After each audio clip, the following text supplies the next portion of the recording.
what Bob had to say? Well, that's what Bob says. We'll see what happens after the fight against Gnu. Once we get that one out of the way, on the one on the 28th of November, then we'll know. 28th of October, we know where we are. Just the final one from me, Frank. Carl Froch has had a bit to say about Tyson Fury over the last few days.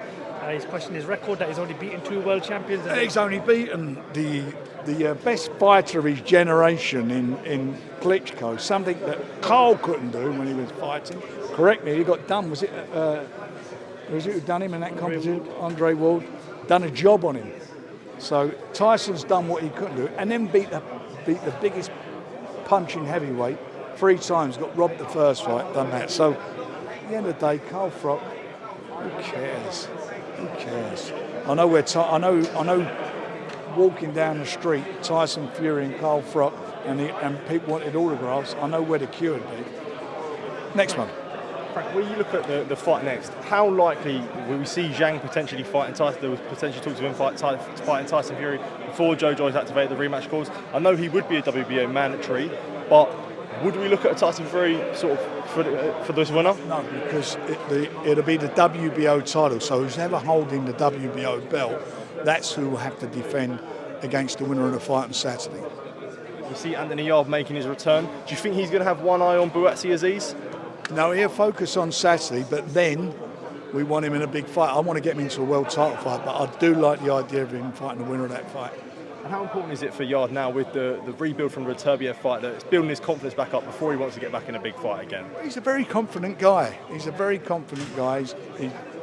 pretty much at ease with himself in his own skin. He believes in himself, and he believes he will become world champion, and I do too. I think we'll work hard to make sure that happens for him. He gets the opportunity again. I mean, you look at JOYCE and you look at him going straight back into this rematch. How much of it's a test of his character and resilience that because he easily had another fight before this, but he wants to step in there straight with the man who beats him. The reason he's jumped in here is because he knows that if he doesn't get this title back, then with all the mandatories that are going to take place next year, that he will not get a look until end of 2025. That's why he's doing it. So he's got to win it back and get himself a seat back at the big table. That's what it's all about. Frank, Fury and Ngannou not long away now, Riyadh season. You said it was a game changer. Fury's now teasing that he wants to become the highest paid athlete on the Forbes list. Are we going to see some groundbreaking news after the Ngannou fight to kind of coincide with what Fury's saying? It's going to be a huge event. I said that, and I mean, I think it's well over 180 million people have already viewed the press conference. And there's a lot of things that are going to be happening over the next month. So the time the fight happens, it's going to be everybody's going to know about it.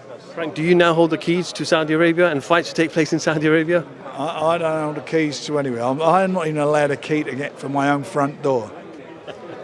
Undercard, there's rumours Joseph Parker will be on the undercard, Carlos Takam, Martin McCauley. Can you confirm or deny? All things will be announced in due course. Frank, there's a lot of questions being asked about Tyson Fury's legacy. What's more important right now? Is it the Arab money, or is it making Tyson Fury make sure he becomes the undisputed champion before he does call it a day with boxing? Look, you've got to let the fight take place on the 28th, and after that, everything will fall into place. He's either going to get involved in the unification or not, and that'll be his choice. You've also stated that you'd like to see Daniel Dubois going with Anthony Joshua. I'd love that fight. Can be made, and what happens if that I'm not confident it can be made, but a lot of people have said some things, disparaging things about Daniel, and they've also said the same thing about the desire and the heart of AJ. We both know they can punch, so that fight will all be about heart and soul. And if we can make it, it'll be a big fight in the UK. There's no doubt about it. Sell out a big stadium. Boxing Social also just mentioned that Anthony Yarde does return to the ring on Saturday night. Is the winner versus Buatsi Aziz a potential fight? Love to make it. We've tried to make the Buatsi fight a lot of times. We'd love to make the winner of that fight. That's all from me. It's a pleasure. All good, fellas? Thanks, Frank. I'm done. Thank you.